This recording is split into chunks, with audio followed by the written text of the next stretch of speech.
बेटा पिछली वीडियो में हम लोगों ने पढ़ा था घास खाने वाले जंतुओं में पाचन। घास खाने वाले जो जंतु हैं कैसे भोजन को अंदर ग्रहण करते हैं और फिर उसका पाचन कैसे करते हैं। तो बेटा आज हम लोगों का टॉपिक है अमीबा में जो है भोजन का जो है अंतर ग्रहण और पाचन। भोजन का अंतर ग्रहण और पाचन। तो बेटा जो है अमीबा एक कोशिकीय प्राणी है जो स्वच्छ जल में पाया जाता है। कहाँ पाया जाता है बेटा? स्वच्छ जल में। तो हमने जो है आपको पिछले वीडियो के लास्ट में बताया था कि अमीबा में ना तो मुख होता है और ना ही जो है पाचक ग्रंथियां होती हैं, फिर भी ये भोजन का पाचन और अंतर ग्रहण कैसे करते हैं। तो बेटा उससे पहले हम जो है आपको एक छोटा सा टॉपिक बताएंगे कि अमीबा को एक कोशिकीय प्राणी क्यों कहा जाता है।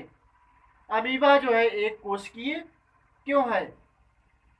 तो बेटा जो है हम जानते हैं कि जितने भी जो है सजीव हैं, जितने भी जो है लिविंग है, ये जो है कोशिकाओं से मिलकर बने होते हैं। किससे बने होते बेटा?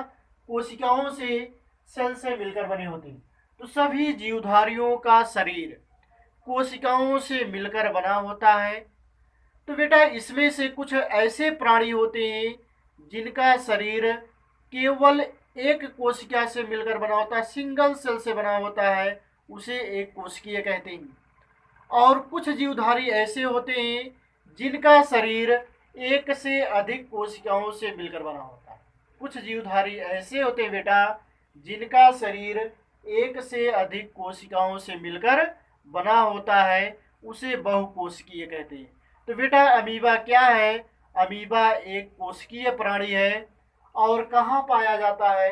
तो ये जो है स्वच्छ जल में पाया जाता है, अर्थात जलाशय में। ठीक है बेटा।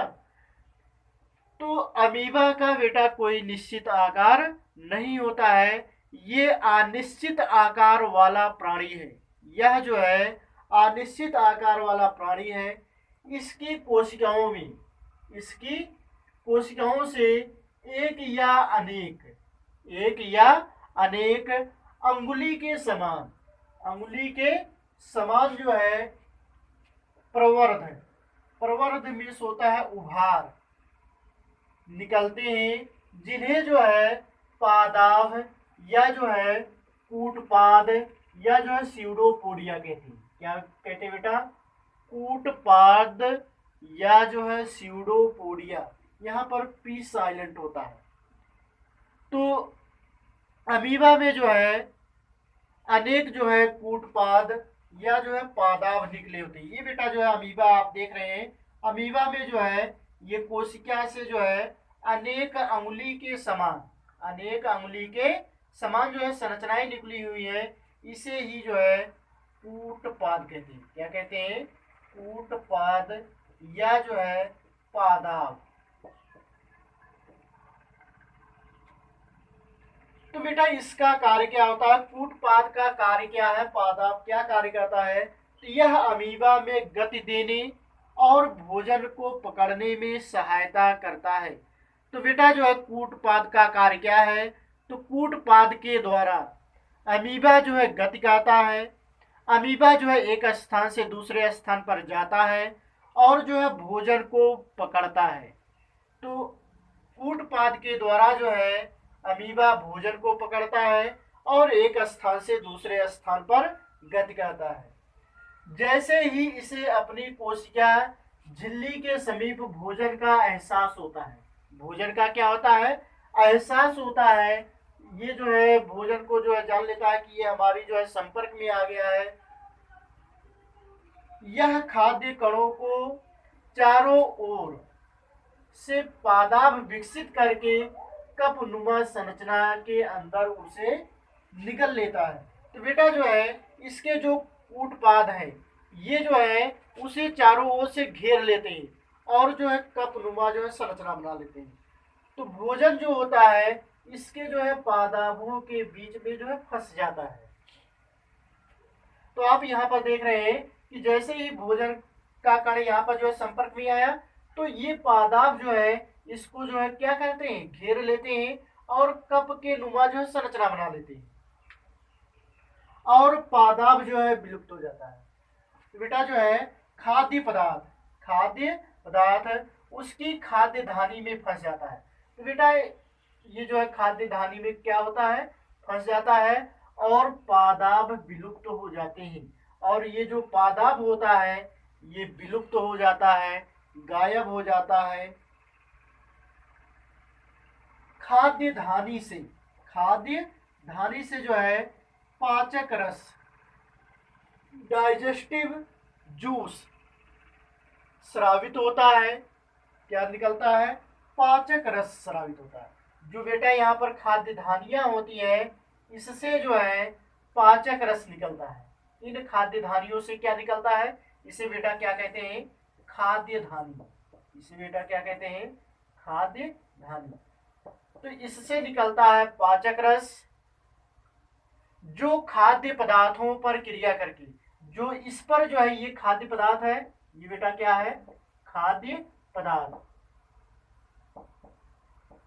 तो इस खाद्य पदार्थ पर क्रिया करके उन्हें सरल पदार्थों में परिवर्तित कर देता है। उन्हें किस में परिवर्तित कर देता है, सरल पदार्थों में परिवर्तित कर देता है। पचा हुआ खाद्य पदार्थ अवशोषित हो जाता है। जब जो है यहाँ पर खाद्य पदार्थ का पाचन होगा तो पचा हुआ जो है खाद्य पदार्थ कोशिका द्रव्य में आ जाता है। कहाँ आ जाता है, कोशिका द्रव्य में आ जाता है। बचा हुआ अपशिष्ट पदार्थ जिसका पाचन जो है यहाँ पर नहीं होता है वह अपशिष्ट के रूप में बचा रहता है, और फिर खाद्य धानी के द्वारा जो है बाहर निकाल दिया जाता है। तो बेटा जो है इस तरह से अमीबा में जो है भोजन का पाचन और अंतर्ग्रहण होता है। तो बेटा ये जो है अमीबा है, अमीबा के ऊपर जो है ये जो है झिल्ली पाई जाती है, जिसे जो है कोशिका झिल्ली कहते हैं। इसके अंदर जो है द्रव्य भरा होता है। क्या भरा होता है, द्रव्य। इस द्रव्य में जो है एक बड़ी सी संकुचनशील धानी, ये जो है बेटा क्या है, संकुचनशील धानी।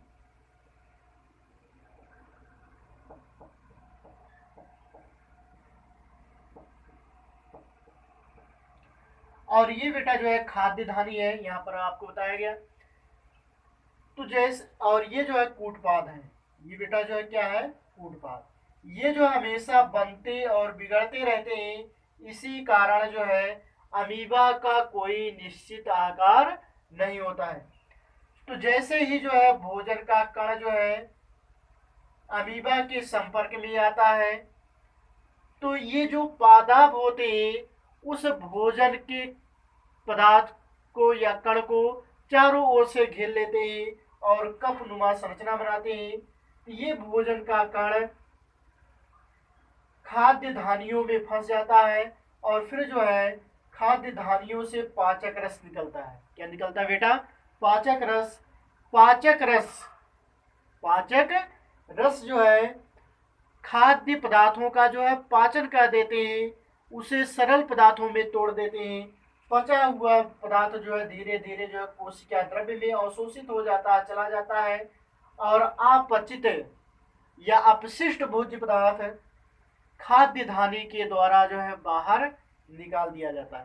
तो बेटा जो है ये पहला और दूसरा चैप्टर जो है समाप्त हो गया। अब जो भी होमवर्क है आप जो है करिएगा, जहाँ पर आपको ना समझ में आए उसको जो है बताइएगा, हम उसको सॉल्व करा देंगे।